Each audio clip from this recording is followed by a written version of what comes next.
so good. This is me completely losing control of myself at what some say is the biggest Southeast Asian street food market in the US. Hi, I'm Yara, and I'm in Philadelphia's FDR Park, where the city's Cambodian community brings together immigrants from all over Southeast Asia to host an utterly massive, open-air, Southeast Asian street food market. But this market has a secret. In fact, it was a secret, because for decades, Philadelphia's Cambodian street food vendors operated under the radar. They didn't have permits for their food stands. And that's where things got dicey. We would get handcuffed, thrown off the table, just kicked to the side, just tell us to go home. Selling food on the street has long been a way for immigrants to earn a living in the US. It's also why America's food scene is so dynamic and exciting, but it comes with its own challenges. She's just trying to sell some stuff. This is ridiculous. So how did this community, survivors of war and genocide, manage to keep selling, sometimes in secret, for so many years? And how are they now taking control of the narrative? I refuse to let anyone take this park away because this is our home.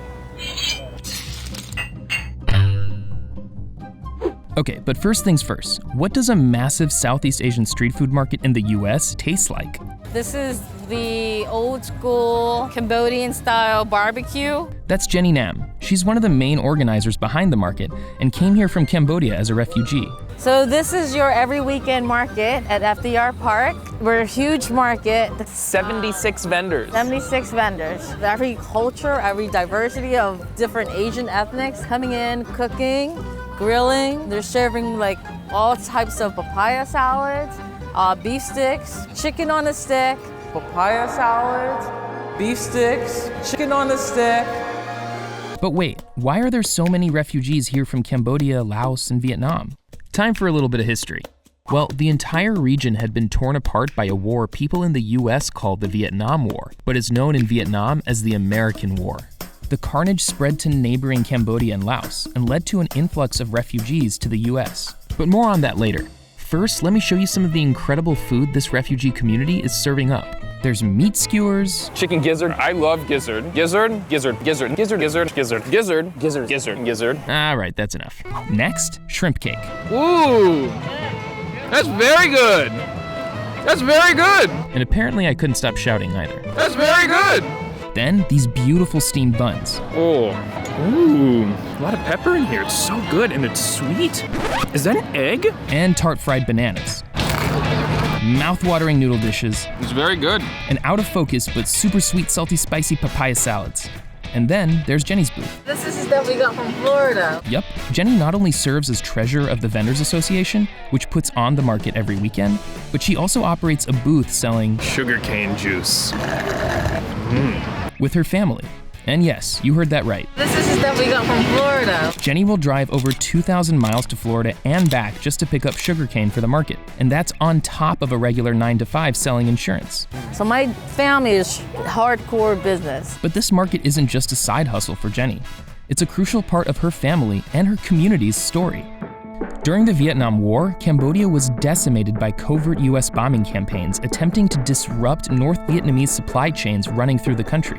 In April 1975, days before the end of the war, the Khmer Rouge took control of Cambodia amid the chaos and anger over the US bombing. They then proceeded to carry out a genocide, killing between 1.5 and 2 million people. Cambodians who were able to flee to the US as refugees, about 150,000 people, settled all over the country, from Long Beach, California to Lowell, Massachusetts, and of course here in South Philly, where many Cambodians took to selling street food to make ends meet. This is where we came. That was a little girl. And I remember like my parents would just come and let us go run around and buy our food and eat for the day. And what troubled me was we didn't have a place to go back home. We had nothing. We basically laid a mat and slept through the night because we didn't have a place to go back. I remember as a little girl, like just watching someone grilling it and then turn around and I see the police coming by and just pushing everything to the side. Throwing all the food. Throwing everything to the side and saying, hey, go home, go home. When we talked to other folks at the park, we heard the same thing again and again. They come in with the big dump truck and dump it all out. No, they would take. Yeah, the whole thing. They would just dump it all in the trash. How many times you change grill? 5 times. Wait, they would take the grill? They confiscate everything. តែកាលហ្នឹងអ្នកលក់តិចណាប្រហែល 4-10-20 នាក់ប៉ុណ្ណឹងឯងជួនកាលអត់បានលក់ចោលទៅអត់បានលក់ទេ We asked the Philly Police Department for comment, but they said they wouldn't respond to general questions of quote-unquote alleged incidents without knowing the exact details.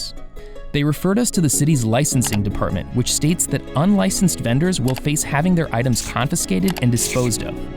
So why didn't the vendors have food permits back then? Members of the community say the answer is complex, and it's tied up with the story of how Cambodian Americans ended up here in the first place. We met up with Sarun Chan, a well-known community leader, to learn more. All right, so Sarun, Yes. tell me, where are we right now? We are currently on South 7th Street Business Corridor, also known as unofficial Cambodia Town. During the influx of Cambodian refugees in the 1980s, we were pretty much dumped in this area. Started off with only 2 or 3 different stores, but we blew up to having 40 different properties in the circumference. And tell me about your history with immigration. And I was born in a refugee camp myself. Oh, wow. A lot of my friends are all refugee born. I'm 35 years old, so it's really close, you know, in terms of time. Being a refugee, you're being pushed around in a refugee camp. Then you're placed in the inner city. There's intimidation from your neighbors who don't understand your background. A lot of us barely speak the language, right? Cultural shock. The thing that distinguishes from immigrant versus refugees is that refugees have a lot of PTSD, a lot of trauma, mental health illness. While there's no single reason why newly arrived refugees didn't have permits, it's easy to see how that might be, given a mix of language and literacy barriers, trauma, and distrust of government authorities.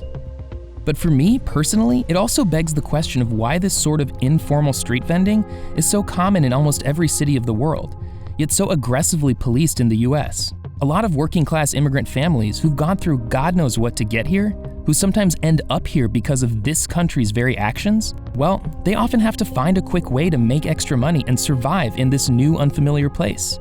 And frankly, it's not always through the channels that more privileged folks have access to. The thing about our community is they're refugees. They're on survival mode no matter where they are, right? So you take away their livelihood, they're gonna pop up somewhere else. It's a similar story for many immigrant vendors across the US. What's going on? Why are you taking her away? Why are you taking her away? Y'all, she's crying. You're taking her away, she's crying. What's she doing? Ma'am, just back now, it's illegal to sell food inside the subway station. This is ridiculous. She is powerless right now, you. But things are starting to change, on paper at least. In LA, officials are taking steps towards regulating and legalizing the city's 15,000-strong street vendor community. In New York, where cops and street vendors have clashed so many times before, police will no longer be in charge of overseeing the city's famous food carts.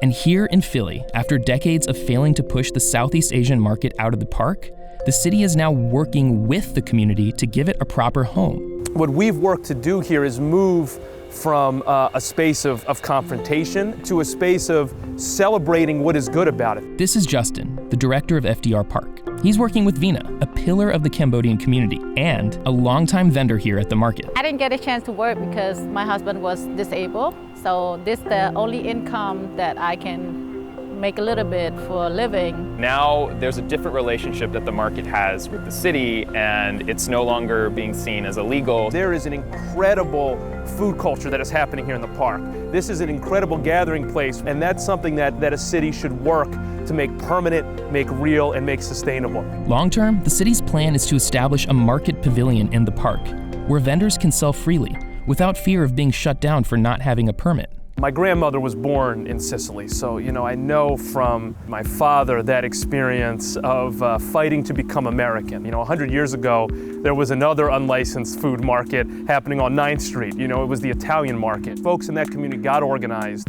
They wanted to have a permanent hold for their food culture, and it's now one of the greatest tourist attractions in the city of Philadelphia. I think it's an incredibly American story. It's that same spirit of resilience that's seen the Southeast Asian market blossom into what you could say is one of Philadelphia's cultural landmarks. It's a living record of a community's determination, not just to survive, but to build something everlasting, something that honors the past and celebrates the future.